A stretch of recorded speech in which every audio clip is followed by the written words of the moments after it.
Pour moi, la cuisine juive, c'est toute mon enfance et tout ce qui s'y rapporte, aussi bien les bons côtés que les mauvais côtés.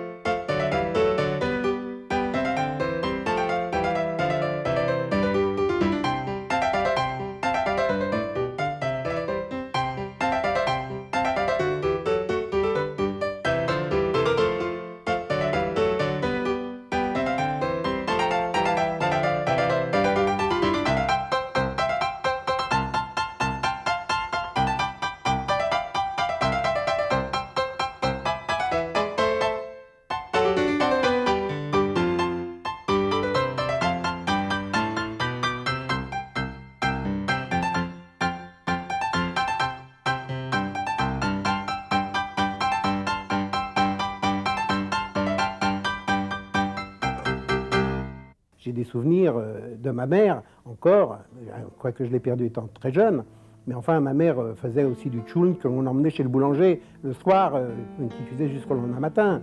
Et ensuite, bon, il y a eu la guerre, mais après la guerre, chez ma tante, tous les dimanches, c'était les amis qui venaient et on faisait les repas ashkénazes. C'était que des mets qui avaient trait à la Pologne, au shtetl.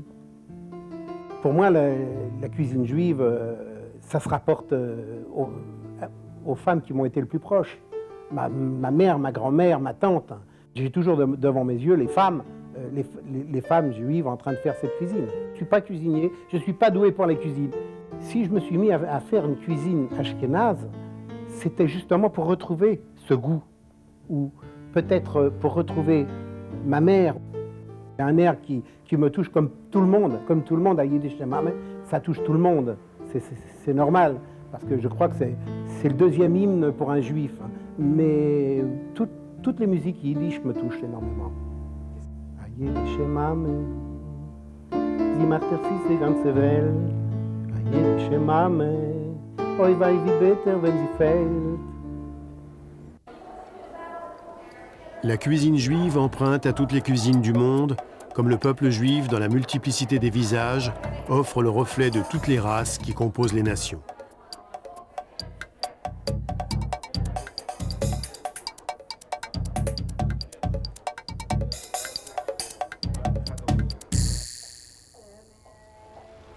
Dans leur pérégrination forcée à travers l'histoire, les Juifs ont connu les tables les mieux tenues comme les plus pauvres. De l'Europe à la Chine, en passant par l'Inde et l'Éthiopie, ils ont vogué au gré des marmites, lorsqu'il y en avait, choisissant parfois de cuire leurs plats dans des fours de terre ou sur des pierres. Les Yéménites de la région de Chaban conservent aujourd'hui encore, dans des occasions exceptionnelles, cette tradition.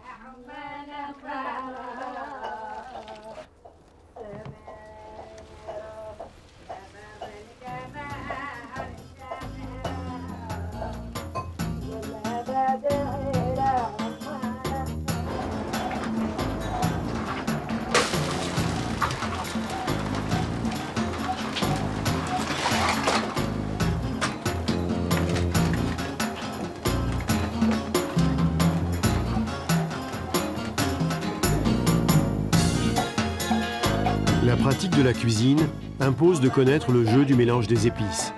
En affinant les goûts, les femmes juives sont passées maîtres dans l'art de transmettre à leurs enfants les secrets d'une tradition servie par une fonction des plus banales, manger.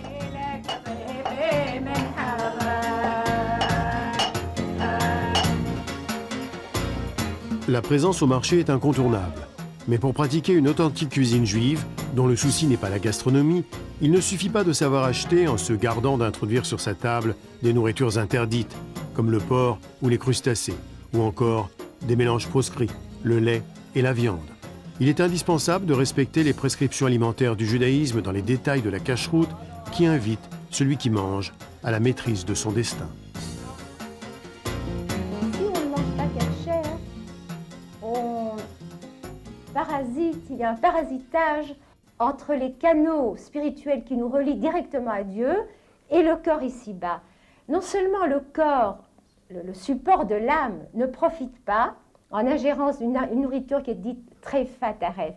le corps ne profite pas, ne régénère pas, ne revitalise pas son organisme, mais de plus, il va nourrir des aspects indésirables. Le juif nourrit des aspects indésirables de sa personnalité. Comment cela?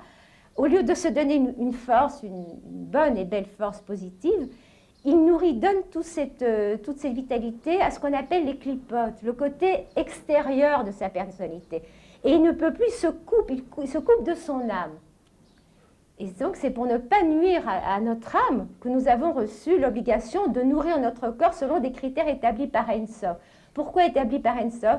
Parce que nous autres humains, notre ratio, notre intellect étant limité par un libre arbitre que nous avons également reçu de l'En Sof, nous ne serions pas capables de choisir les choses qui sont bonnes pour nous dans l'absolu. Nous choisissons toujours selon nos désirs, le désir primaire, je veux dire, au premier degré, ce que notre impulsion nous porte. Le choix s'exerce selon une perception gustative, selon une apparence physique, de beauté, etc., etc. Par contre, les animaux qui n'ont pas reçu ce libre arbitre, ils ne sont pas dotés comme l'humain de parole, etc., eux, spontanément et naturellement, ils obéissent à la volonté de leur créateur. Eux, ils ne transgressent pas. Ils ne se trompent pas, ils ne se trompent jamais, alors que nous pouvons nous tromper. C'est la raison essentielle pour laquelle nous avons reçu ces règles de la Kashrut.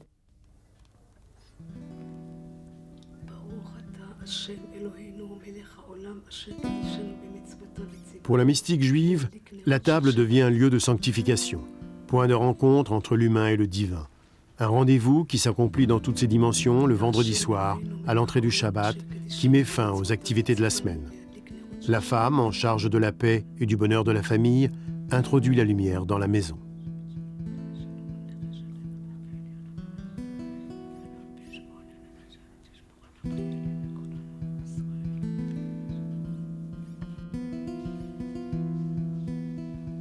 La Bible, qui fonde les religions monothéistes, judaïsme, christianisme et islam, choisit de transmettre son premier commandement positif en relation avec la nourriture. De tous les arbres du jardin, tu devras manger. Une parole qui dévoile les nécessités biologiques de l'homme, mais invite à l'accomplissement d'un acte symbolique de rassemblement, d'élévation à la dignité humaine, des valeurs dispersées dans le monde de la création. Le chef de famille procède à la sanctification du vin.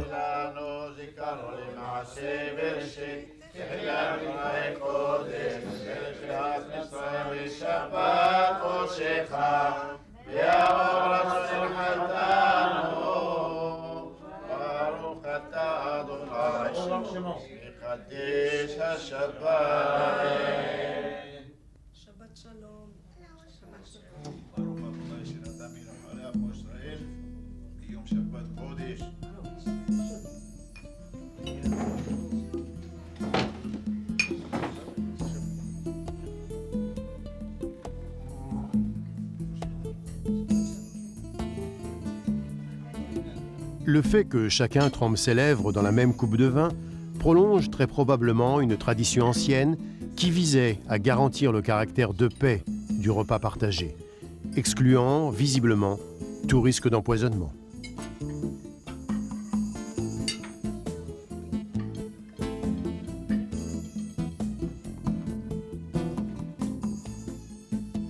Le rituel du lavage des mains sépare deux actes d'ordre différents.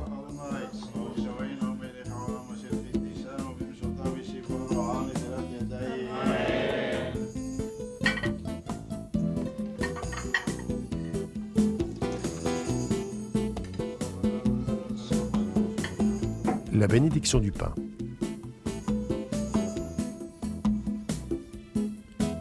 Un verset des psaumes dit que le vin réjouit le cœur de l'homme et le pain le rassasie.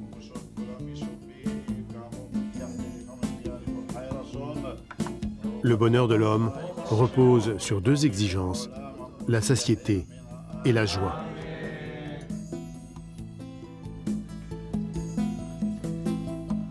Le pain, lechem en hébreu, de la même racine que milchama, la guerre, rappelle que bien des violences de l'histoire trouvent leur origine dans cette pénurie du pain. Le distribuer est également un acte de paix.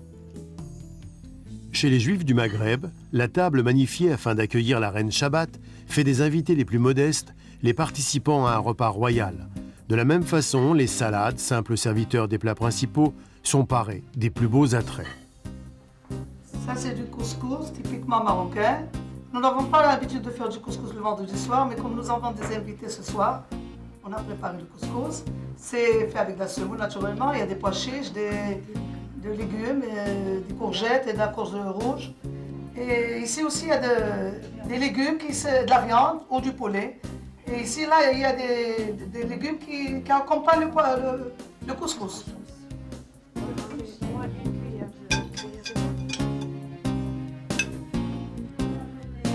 La mise entre parenthèses du temps, le Shabbat, s'achèvera le lendemain samedi à la tombée de la nuit, par une cérémonie de séparation, la Havdalah, qui réintroduit les nécessités de l'effort du travail et fonctionne comme antidote aux difficultés de la semaine, dont les jours se parcourent d'un Shabbat à l'autre.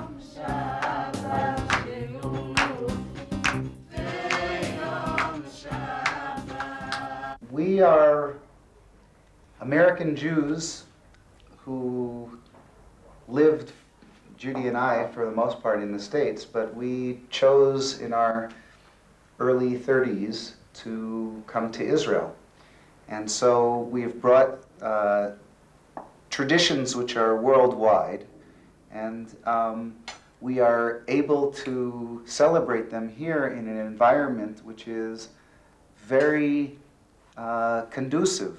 A Shabbat here is special for the entire country, whereas Shabbat in the States was a time to go shopping. I remember we lived in New Jersey, and during the Christmas season, we would ride around, you remember, and the kids would count the menorahs in the windows and the number of Christmas trees, and they would be saying, "Oh, we're winning," you know, "Oh, we're losing." So it was important to them to see that the Jews were proud and demonstrating their allegiance and their celebration of the holiday. American Jewish food means to me all the holiday food that we eat, with the chicken soup with the knedlach, the dairy foods that we eat in Shavuot, and stuff like that. I think that certain Yiddishisms have been incorporated into American jargon. It's okay to say that someone's a schmuck, and a lot of people who say it don't realize it's Yiddish, and people talk about it's all that schmaltz, and they don't realize that they're speaking, Yiddish, and the list goes on. And I always find that very funny, especially when you hear it from a non-Jew in New York City, and they don't even realize what they're saying.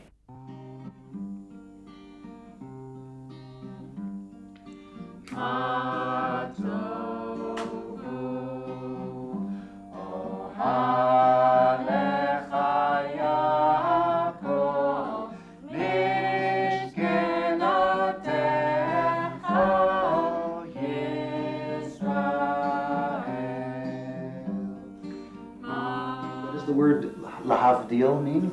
To separate, to notice the separation. Between? That Shabbat is over and the new week is started. Right. Well, first, as a family ceremony, it's nice as something that the whole family does together, kind of like the lighting the Shabbat candles. We all come together, and there's also lighting of the Havdalah candle. We all sing, and it's a uniting experience. And I think other Reform and secular Jews should, it's a nice experience to go through, either to watch or be part of.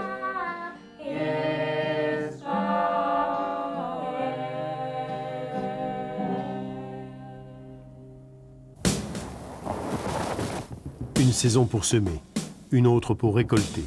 Mais bien souvent, entre la moisson et la table, se dresse le spectre des guerres.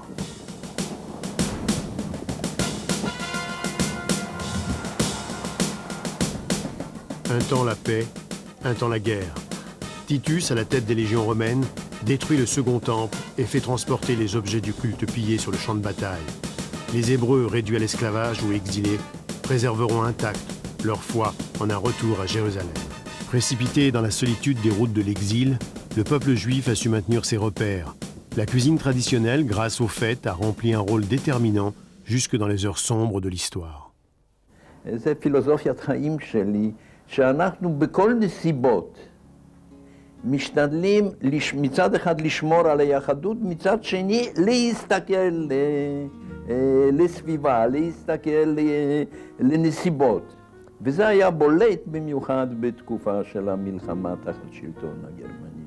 אבל גם בגטו שמענו על זה במידה מסוימת, כן? יש לי רק השגות לגבי גפילטה פיש, לא שלא אכלו את זה.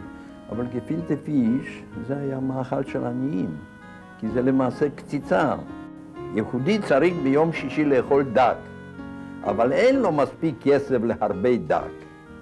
אז הוא מערבב את הדג עם הלחם, וזה במשך הזמן, במשך דורות, נהפך לאומנות, כמו אומרים סינים עם טבחים נהדרים כי אין להם מה לאכול. אותו דבר, שהסבתא הטובה ידעה לעשות גפילטה פיש, היא ידעה עוד לעשות דברים. למשל קוגל, וזה היה בשתי הגלויות, כן? קוגל זה משהו שאומרים שלא יודעים מה זה, שהסבתא מוסיף גם את הגרביים הישנות. אז האם היהודיה על יד השולחן הייתה קודם מחלקת, אחר כך את המנה שלה הייתה מחלקת הלאה בין הילדים, כן, כל אחד חתיכה. היא לא צריכה לאכול, היא לא רגילה. ברוב המקרים אכלה אחר כך במטבח אם היה משהו לאכול. אז זה מנהג אחד, כן. מנהג אחר הייתה, זה האגדה הזו, המציאות של בעלה, עקרת בית המשוכללת, הטובה ביותר. הסוג אחד שהיה מוצדק בתקופות העוני, לא לזרוק שום דבר. היו אנשים אשר התגאו בזה שהם לא זורקים שום דבר. מכל דבר שנשאר עוד עושים משהו. עוד פעם יש לנו עניין של האוכל הסיני, כן, שאין מה לאכול, אז אוכלים הכל.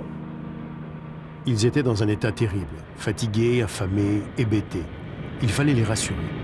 Nous sommes sur le chemin de Jérusalem, la ville sainte, où vous pourrez vivre en paix toute votre vie. Il y avait des familles entières, des bébés, des vieux, des enfants, tous entassés dans cet avion cargo qui les arrachait au désert. עלייה של ילד אחד, נער בן 14, שבלי הורים, בלי אף אחד, החלטתי לבוא לארץ. זה לא היה קל, אבל כמו שאמרתי מקודם, כשאתה אומר ירושלים, אתה לא שואל שאלות. מי נשאר מאחורה? מה נפגוש בדרך? מי יעזור לי? אתה לא שואל את השאלות האלה. אתה רק יוצא לכיוון ירושלים והולך קדימה. ואני גם עשיתי אותו דבר. היה לי מזל פה ושם אנשים עזרו לי בסופו של דבר, אבל זה לא היה פשוט. החלטה כזאת היום, תשאל ילד מברוקלין, ילד מפריז, שעשה דבר כזה לא היה עושה בכלל. אבל אנחנו עשינו את זה. אז היו לי געגועים בהתחלה כמובן, כי לא היה לי פה אף אחד, וגם היו בודדים. כאן בסך הכל היו 15 יהודים מאתיופיה, בסך הכל כשהגעתי לארץ. והיום יש 62,000. ואז היה לי קשה, אבל עם הזמן הכל עבר. עכשיו את כל המצוות, את כל החגים, שמרנו. התורה שבכתב, מה שיש לנו תורה שבכתב, אין לנו תורה שבעל פה. אז מה שנקרא בתורה שבכתב, את כל מה שנמצא בתורה שבכתב, כל המצוות של מנידה ועד תאומה וטהרה, כל מה שיש, וכשרות כמובן, ואף פעם לא אכלנו אצל הנוצרים, לא לדבר על בשר, אפילו אוכל אחר רגיל. זה לא היה כשר, לא היינו קונים ולא היינו אוכלים את זה. ולכן האוכל, כמובן שמר אותנו, ואנחנו שמרנו את האוכל גם, כדי שיהיה כשר. עד כדי כך היינו שמרנים חזק מאוד, וזה גם מה ששמר אותנו עם כל הקשיים שהיו, קשיים כלכליים, חברתיים, אבל כי היינו ביחד כל הזמן, בכפר אחד רק יהודים, זה הכל, אין נוצרים בכלל. ואז חיינו ביחד, שמרנו את כל מה שצריך לשמור, וזה מה שהחזיק אותנו, וזה מה שעזר לנו להגיע לארץ גם. הישראלים קיבלו אותנו מאוד יפה, באהבה רבה, ניסו לעזור, לסייע, לתת מה שהם יכולים, להתנדב בתהליך הקליטה שלנו כאן בארץ. ורק מאוחר יותר אתה רואה את התופעות השליליות של אנשים בודדים, לא בממדים יותר גדולים, בודדים שכל הזמן יש להם איזה ביטויים כאלה מעליבים. אתה שחור או אתה פרימיטיבי, אתה כל מיני דברים כאלה שהם אין להם מקום בכלל להגיד דבר כזה. אני שחור, אז מה? אני מבסוט ממה שיש לי. מי שיגיד לי פרימיטיב, הוא טועה. אני לא פרימיטיב, אני יודע איפה אני נמצא. ויש איזה דעות קדומות עדיין. דעות קדומות של אפריקה זה פרימיטיבים, אפריקה זה כאילו שהם ג'ונגל, אפריקה זה מערות, אפריקה זה עצים. ויש איזו הרגשה כאילו שלנו תרבות, מסורת, יש לנו תרבות ומסורת והיסטוריה בדרך ארץ וכל הדברים האלה, ולהפך, פה בארץ דווקא אנחנו האנשים הכי שקטים, הכי מנומסים, הכי מתורבתים כאן. בגלל זה קשה לנו פה. עם כל הקשיים, עם כל הבעיות שיש, אנחנו נתמודד, נהיה חלק מהעם הזה, נהיה חלק מהמדינה הזאת, זו המדינה שלנו, אליה חלמנו, אליה רצינו להגיע, סבלנו כדי להגיע אליה, ונשאר כאן.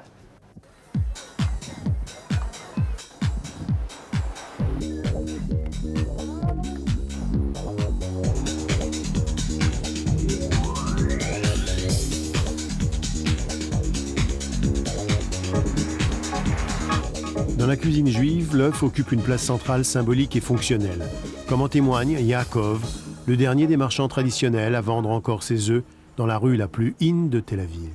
דודי דתי לא קונה ביצים חומות, רק חומות. למה? הם אומרים זה שטויות, אני דתי, אני לא יודע.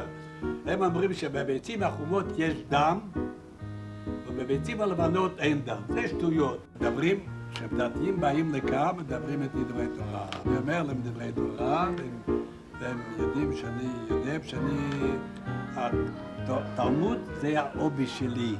יהודים דתיים בשבת עושים ביצה עם בצל בשבת.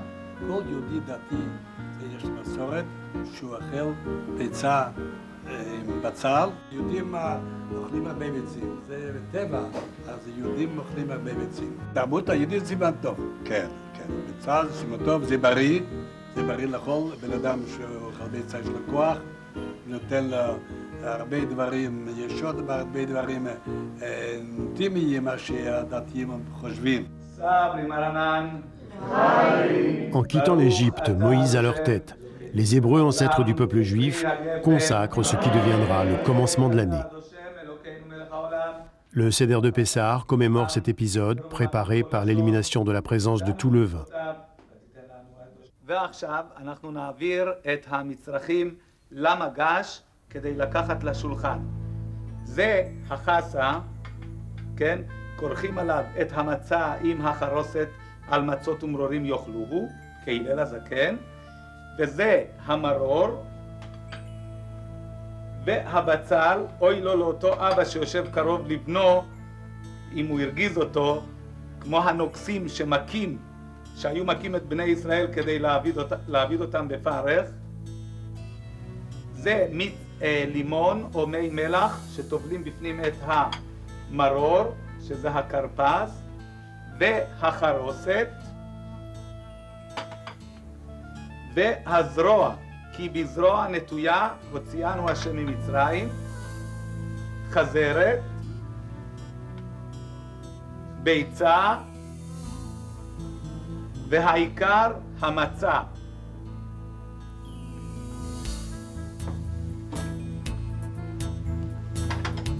Pessah signifie le passage. Les éléments qui composent le Seder de Pessah sont les clés secrètes qui mènent vers la liberté. Le contenu du plateau est évoqué à voix haute dans le détail de sa symbolique, puis consommé par chacun des convives afin d'en ingérer le sens. L'histoire se vit au présent, bien que l'événement célébré se fonde dans un passé lointain. Chaque année, les convives rappellent leur attachement à la liberté, à Jérusalem et à la terre d'Israël.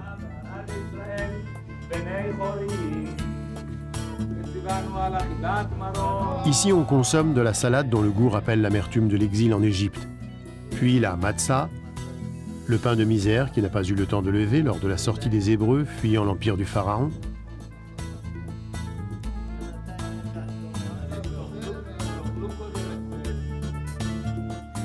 Les esclaves de l'Égypte fabriquaient de leurs mains, avec de la glaise et de la paille, les briques destinées à la construction d'édifices gigantesques.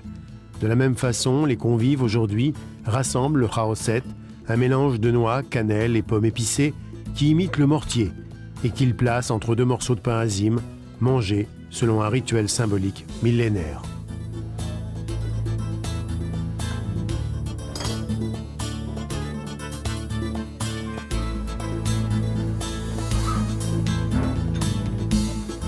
On retrouve l'œuf, investi d'une multitude de sens.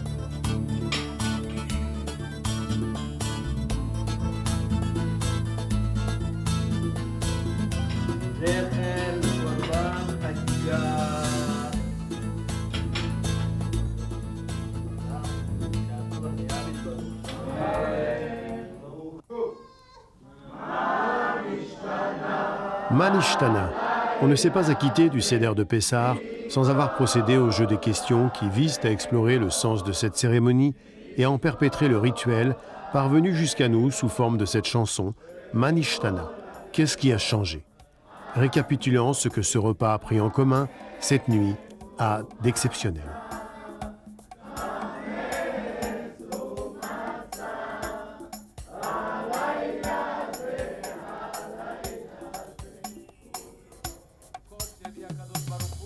Les makotes, ou les 10 plaies d'Égypte, nous font souvenir que la sortie de l'esclavage a un prix.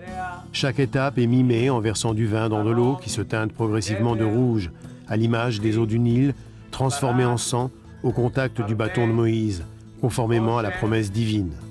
La 10e plaie, la mort des premiers-nés qui n'a pas épargné le fils du Pharaon, aura été l'ultime épreuve subie par le maître de l'Égypte avant qu'il ne se résigne à libérer les Hébreux, répondant à l'appel de Moïse, « Laisse partir mon peuple ». Chez les Juifs originaires de Perse, la tradition veut qu'on se jette au visage, en souvenir des plaies d'Égypte, des oignons présents sur la table, une coutume qui fait la joie des enfants.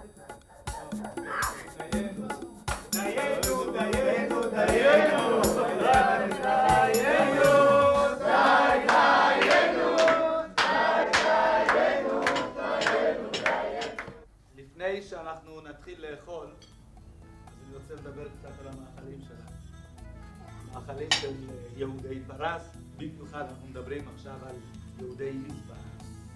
טוב, מנה ראשונה זה דגים, בדרך כלל על כל שולחן פרסי, כמעט כל שולחן פרסי, מלא ירק, שזה עשבי מרפא, זה סלט של עשבי מרפא, בלי זה אין תיאבון, זה רפואה שלמה לכל אלה שאוכלים.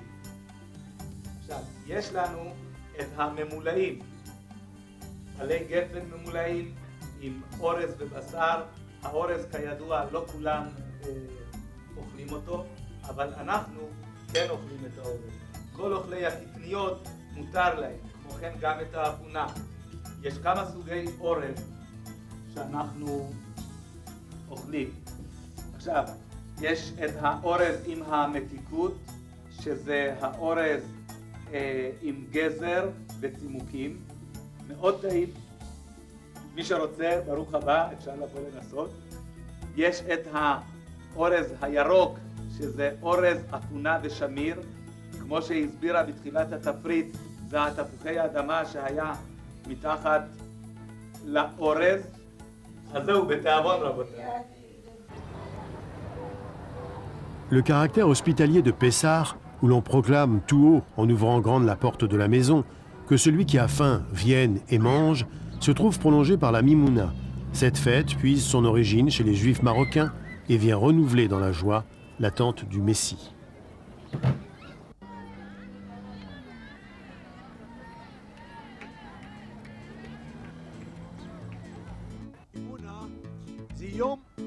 אמונה שאנחנו אחרי חג עוד לא במשיח, יש לנו אמונה שיבוא משיח.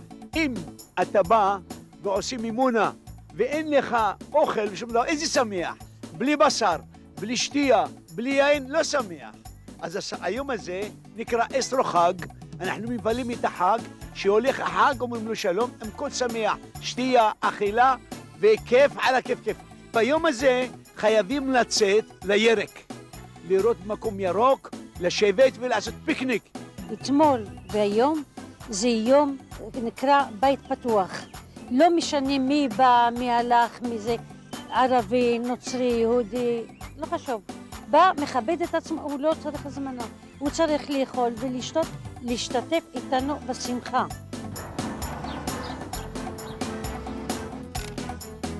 Au Maroc, les Juifs traditionnellement se souhaitaient bonne chance pour la nouvelle année économique par ce mot de Mimouna, dont le cérémonial emprunte beaucoup au folklore marocain, mais dans son inspiration, cette fête est typiquement juive. La Mimouna débute à la tombée de la nuit, à l'issue de la fête de Pessah. Les plats préparés ce soir-là témoignent de ce caractère porte-bonheur.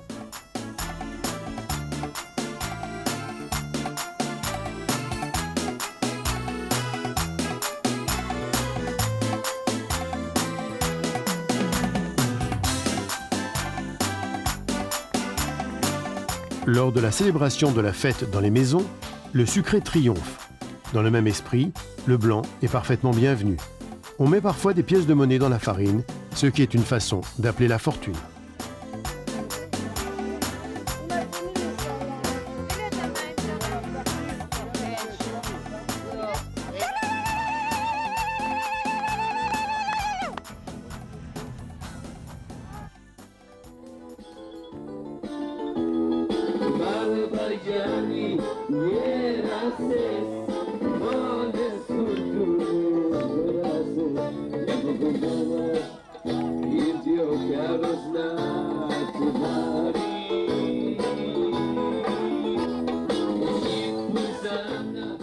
באתי להכיר אנשים, באתי לחגוג את המימונה. כן? כן. ולחפש חתן גם? למה לא? אם יבוא חתן, יחגוג איתנו את המימונה. אנחנו כבר באמצע היום, ראית מישהו ש... לא, ראיתי הרבה. הלוואי שיבוא עשיר. עשיר ובריאות. Au Maroc, c'était autre chose. כן. אתה רוצה להיות חבר שלי? Le dernier jour, le 8e jour, on fait la Mimouna. D'abord, c'est les musulmans qui nous font rentrer le pain, le chebakia, les mofletas, c'est eux qui venaient au Maroc. Et le lendemain, c'était les jeunes hommes et les jeunes filles qui partaient dans des jardins parce que c'est le printemps. Et c'est là-bas qu'ils font connaissance un avec l'autre. Et si c'est les destins, ils peuvent avoir quelque chose. C'était le jour pour les jeunes filles et les jeunes hommes. Et ici, ça continue? Ici, ils ont fait ça. Et alors, ils font en même temps toute la famille. Ici, ça vient. Le printemps, la mer et tout, la verdure, comment on dit, les fleurs et tout. Alors, même les jeunes hommes, ils se... Tout le monde s'échauffe. Eh bien, je vous remercie. Les communautés juives agricoles étaient assez rares en diaspora. Les Juifs de l'Inde, qui pratiquaient l'agriculture, ont poursuivi leur vocation en Israël. Certains, comme la famille Nehemia, se sont reconvertis dans la culture des roses. יהודי קודשין, אין להם לא כהן ולא לוי, כי זה מקשר כששלמה המלך ודאי שלח את האנשים להביא את האבנים או זהב, כל מסחר אחר שהתבצע אותו זמן, שרק את ישראל שלחו. ולכן אנחנו חושבים שאנחנו בצאצאים של שלמה המלך. וזה הסברה. Rosh Hashanah, la tête de l'année, jour anniversaire de la création de l'homme, comprend lui aussi un rituel de fête qui associe très fortement nourriture et symbolique. Rosh Hashanah est appelé le jour du jugement, celui de la possibilité du renouvellement de l'inscription dans le livre de la vie. Les prières prononcées autour de la table prennent leur origine dans les traditions ashkénazes et yéménites. Ce soir, 8 mets seront consommés en petite quantité par chacun des membres de la famille après avoir énoncé une formule de circonstance. Il s'agit de la blette, du poireau, de la courge, des sésames, de la grenade et de la tête de mouton.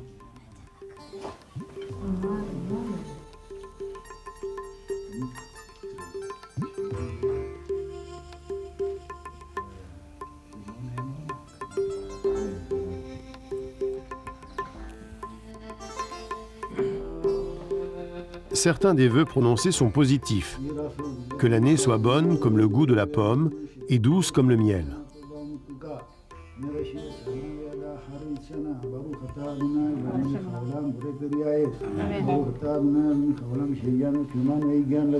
Amen.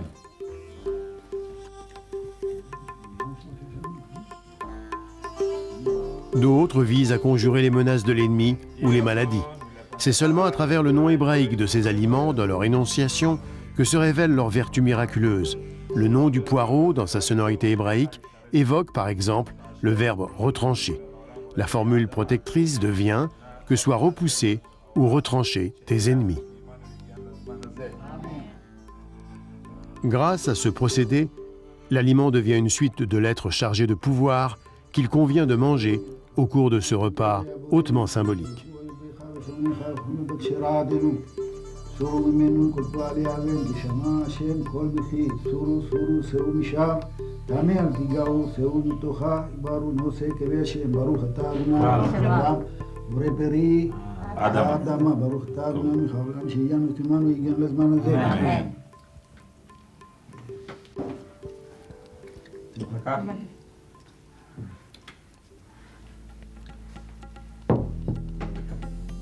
מסאלה דושה, עושים מקמח, ממולא תפוחי אדמה.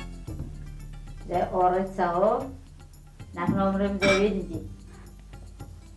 וזה בשר בקר, אנחנו אומרים זה צ'וטרקי. וזה סלט כרוב, וזה רוס עם תפוחי אדמה, עוף. וזה חובה ממולא בשר.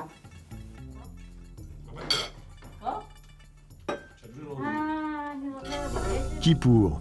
À l'époque du Temple, on conduisait un bouc au désert où il était abandonné en signe d'expiation des péchés. Kippour est connu sous le nom de Grand Pardon. Les Juifs ne mangent pas ce jour-là. Une interprétation chassidique affirme qu'ils se sentent tellement proches de Dieu et leur joie est si grande qu'ils ne songent plus à se nourrir. Kippour et Purim sont des fêtes du repentir. Kippour exprime ce repentir par un jeûne, Purim par des festivités. Rosh Hashanah commence aussi une période d'austérité. On va ensuite, après les 2 jours de Rosh Hashanah, on commence à attendre Yom Kippourim. C'est la différence avec Purim, où on se déguise, où on fait la fête, et qui n'est pas c'est un jour où on peut cuisiner, où on peut sortir, où on festoie. Il y a quand même une petite différence. C'est pour ça que pour Purim, il y a quand même plus de gâteaux. Alors, pour Purim, je dois spécifier aussi que Purim est une fête de délivrance, une fête de joie. Nous avons été sauvés. Il y a le repas d'Esther, le grand repas, le grand Esther, quand elle a essayé de sauver le peuple juif, a essayé de faire un véritable festin. Alors, on fait un festin pour la période d'Esther. On fait aussi les oreillettes, qui représentent les oreilles d'Aman. Et les oreillettes sont donc des gâteaux frits et roulés que l'on sert avec du sucre en poudre. Alors pour Purim, c'était quelque chose de très spécial quand j'étais petite. Ma grand-mère était mère de famille nombreuse. Toutes ses filles venaient, et ses belles-filles venaient à la maison pour pouvoir préparer les gâteaux de Purim. Et alors, dans ces gros chaudrons en cuivre, je revois ça sur le feu, il fallait tourner pendant des heures, et alors elles se relayaient les unes après les autres, et puis c'était à celle qui faisait le blanc des galettes le plus brillant, avec de la gomme arabique et un peu de citron pour le blanchir, c'était celle qui faisait les knedlettes les plus fines et les plus jolies, sans avoir utilisé un moule. C'était vraiment un concours de beauté. Puis alors on envoyait chez les voisins, chez la famille, chez tout le monde des assiettes en pensant, chacun pensait que chez lui c'était bien meilleur que chez les autres. Mais au fond, c'était aussi bon partout. La grenade est un des plus beaux fruits. Il fait partie des 5 fruits d'Israël, avec la date, la figue, le raisin et l'olive. Mais je crois que c'est un des plus beaux et des plus symboliques. Les 613 graines qui éclateront et qui représenteront la multitude du peuple d'Israël représentent aussi les 613 mitzvot. De plus, chaque fleur de grenade est un Magan David. Ici, il y a des bananes nouvelles, confites pour qu'elles puissent le conserver et qu'on puisse en avoir aujourd'hui et demain. Ici, ce sont les Nchemchet, dont le nom a été francisé par les Français. Ils ont trouvé ça tellement bon qu'ils ont appelé ça des cigares. C'était plus facile pour eux à prononcer. Alors naturellement, quand on fait de la pâte d'amande pour les cigares, on en garde toujours un petit peu que l'on colore de différentes couleurs pour mettre de la gaieté sur la table. Et vous avez des dattes, des pruneaux, des abricots et des noix fourrées. À Purim, les Juifs doivent manger et boire à satiété pour marquer leur joie. Mais c'est une épreuve. car il convient de trouver par soi-même les limites permises afin de ne pas perdre le sens de la responsabilité.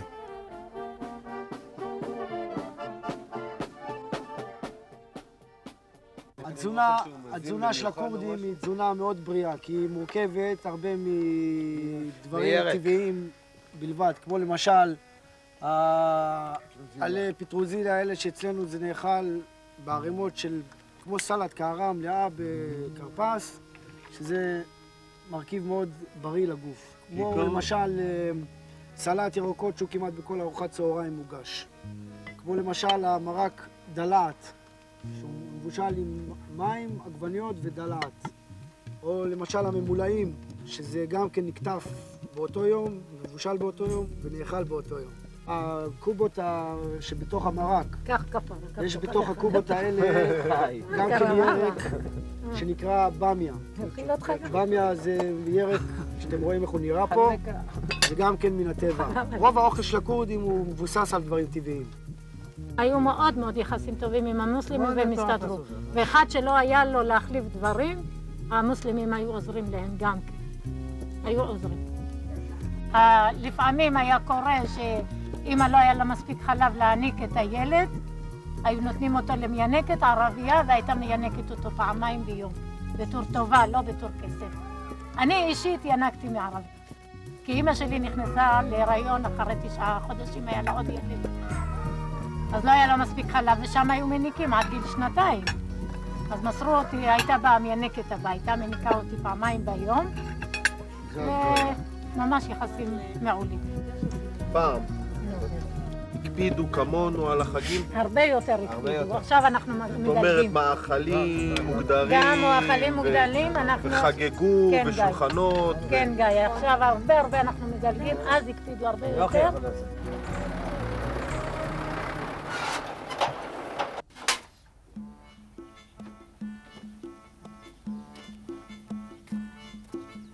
Au kibbutz, la cuisine juive, en passant de la tradition à la modernité, a perdu une grande part de son contenu, mais elle n'a pas encore renoncé à exercer son influence.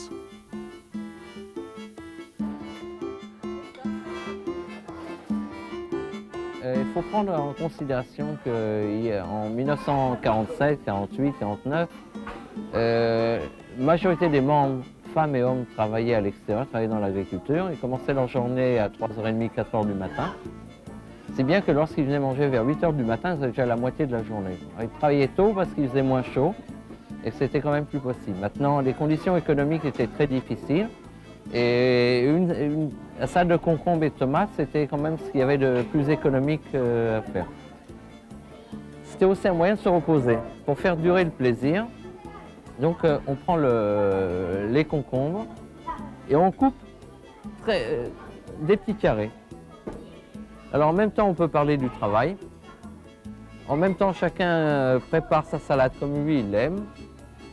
Et puis petit à petit, c'est devenu un mythe, le petit déjeuner. Maintenant, c'est les tomates et les concombres, dans les kibbutz, on l'a pratiquement toute l'année.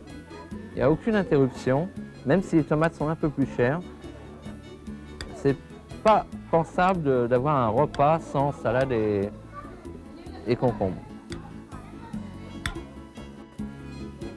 Alors en même temps vous préparez votre salade, vous discutez si vous travaillez dans la même branche, la même usine ou dans les champs.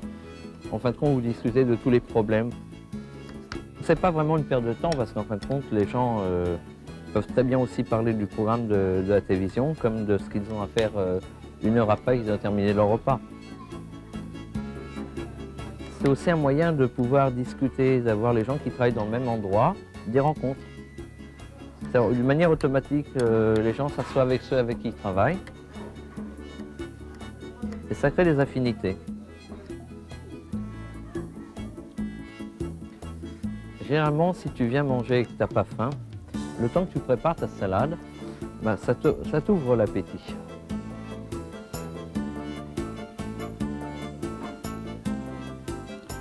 Donc si par hasard tu arrives un peu en retard et qu'il n'y a plus personne avec qui parler, tu as le journal. Ça te permet de voir un peu les dernières nouvelles. En fin de compte, c'est très agréable. Il faut apprendre à prendre son temps pour préparer un repas et à le manger calmement. C'est une des bases même de la meilleure digestion, c'est de préparer lentement et de manger lentement. On fait un travail physique, on a de l'appétit. Et au moins, ça te remplit bien l'estomac. On pense un peu au café, au croissant, mais je veux dire, on ne peut pas l'avoir le croissant, alors autant s'habituer à autre chose. Je crois qu'il n'y a plus de cuisine juive pratiquement. Simplement peut-être ceux qui mangent à la maison, qui aiment certains plats, mais on s'est adapté à une vie par rapport au climat. Ou aussi aux produits que tu retrouves à l'extérieur, économiquement, tu ne peux pas te permettre n'importe quel produit. En dehors du repas de fête, la cuisine de tous les jours est une cuisine avec une certaine influence orientale aujourd'hui. Donc il y a le pois chiche écrasé, le hummus, ou le soum-soum, le sésame écrasé, qui font partie un petit peu aujourd'hui des choses traditionnelles de la cuisine israélienne, qui n'existaient pas auparavant, comme les bourrekas ou les choses. Il y a un apport un petit peu de la région. Je ne dirais pas que la cuisine a un rôle dans le maintien d'une culture. Il en est l'expression. Et il s'avère, on découvre que finalement, le goût, les papilles, constituent peut-être l'élément culturel le plus profond. C'est-à-dire que des gens peuvent oublier une langue, un paysage, mais il s'avère que la cuisine de maman reste très profondément et pour toute leur vie. La séparation, l'élément de séparation entre la tradition et la jeunesse juive du XXe siècle, la volonté de se couper du passé pour entrer dans la modernité, cet élément-là est lié au début du siècle, fin du XIXe et début du XXe. Et il y a une branche qui a été dominante d'ailleurs dans le mouvement sioniste, qui a été la branche qui, jusqu'à il y a 20 ans, voyait dans le sionisme un moyen de libérer le juif du judaïsme. Aujourd'hui, ce courant dans le sionisme est devenu minoritaire, peut-être à cause du succès qu'a connu le sionisme. Il a réalisé l'essentiel de son projet, et à ce moment-là, il s'est avéré que sans les racines du passé, ce projet n'avait aucun sens. Le projet sioniste était une volonté pour le juif de faire entrer sa communauté dans le XXe siècle. S'il entrait dans le XXe siècle en perdant ses racines, alors il ne s'agissait plus d'un renouveau, mais d'une assimilation.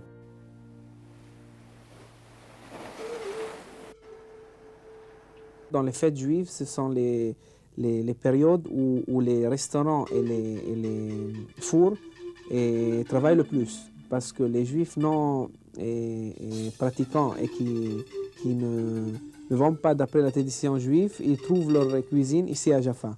Donc ils profitent du fait que tous les magasins et tous les restaurants sont fermés à Tel Aviv ou dans les autres villes proprement juives pour venir s'échapper ici. Et en plus que chacun d'entre nous a des propres relations avec des amis juifs. Et à l'échelon humain et personnel, on a de très très bonnes relations entre nous. Et on s'invite les uns les autres et on retrouve à peu près les mêmes plats chez les deux sortes de familles, quoi. Il y a des plats où il y a quelques années, on ne les connaissait absolument pas. Dans le milieu arabe, je parle proprement arabe. Et comme le gefilte fish. Il y a des plats spécifiquement juifs, surtout les plats qui sont venus d'Europe.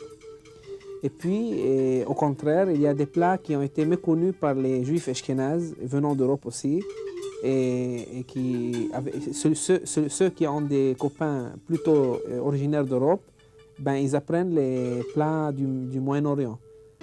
À table, c'est la paix.